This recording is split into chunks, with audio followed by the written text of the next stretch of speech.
जब धर्मपरायण राजा परीक्षित के राज्य में कलयुग ने अपने पैर पसारने चाहे तो कलयुग के प्रभाव से राज्य में अनिष्ट और अप्रिय घटनाएं होने लगीं। तब राजा परीक्षित ने धर्म की रक्षा हेतु कलयुग का विनाश करने का संकल्प लिया। मृत्यु को सामने देखकर भयभीत कलयुग राजा के चरणों में गिर पड़ा और करुण पुकार करते हुए प्राण भिक्षा मांगने लगा। राजा परीक्षित अत्यंत दयालु थे। उन्होंने उसे क्षमा कर दिया, परंतु कलयुग ने राजा से अपने रहने के लिए स्थान मांगे। तब राजा ने उसे केवल 4 स्थानों पर रहने की आज्ञा दी। पहला, जहां शराब का सेवन होता हो। दूसरा, जहां परस्त्री गमन अर्थात वेश्यावृत्ति हो। तीसरा, जहां जुआ खेला जाता हो। और चौथा, सोने में। समय का चक्र देखिए।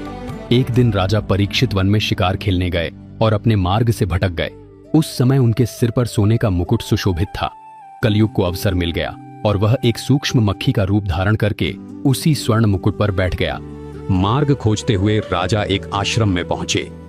वहां एक ऋषि अपनी गहरी समाधि में लीन थे। राजा ने उनसे नगर का मार्ग पूछा, परंतु समाधि में होने के कारण ऋषि मौन रहे। सोने के मुकुट में बैठे कलयुग के नकारात्मक प्रभाव से राजा में दुर्बुद्धि उत्पन्न हो गई। स्वयं को अपमानित मानकर राजा ने विवेक खो दिया और पास ही पड़ा एक मृत सर्प उठाकर ध्यानमग्न ऋषि के गले में डाल दिया। जब यह बात ऋषि के पुत्र को ज्ञात हुई तो उसने उसी क्षण श्राप दे दिया कि जिसने मेरे पिता का घोर अपमान किया है, आज से ठीक 7वें दिन तक्षक सर्प के डसने से उसकी मृत्यु हो जाएगी। दर्शकों, इस दृष्टांत में एक बहुत बड़ा आध्यात्मिक रहस्य छिपा है। सोना केवल एक धातु या आभूषण नहीं है, यह कलयुग का वास स्थान है।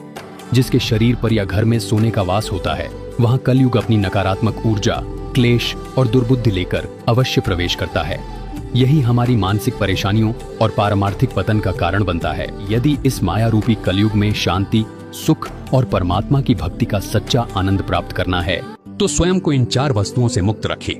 आपके पास या आपके घर में सोना नहीं होना चाहिए, क्योंकि जहां सोना है वहां कलयुग की छाया है। इसी प्रकार जहां शराब पीते हैं, जुआ खेलते हैं और व्यभिचार करते हैं, वहां पर भी कलयुग का प्रभाव रहता है, जो परेशानियों का महाकारण है।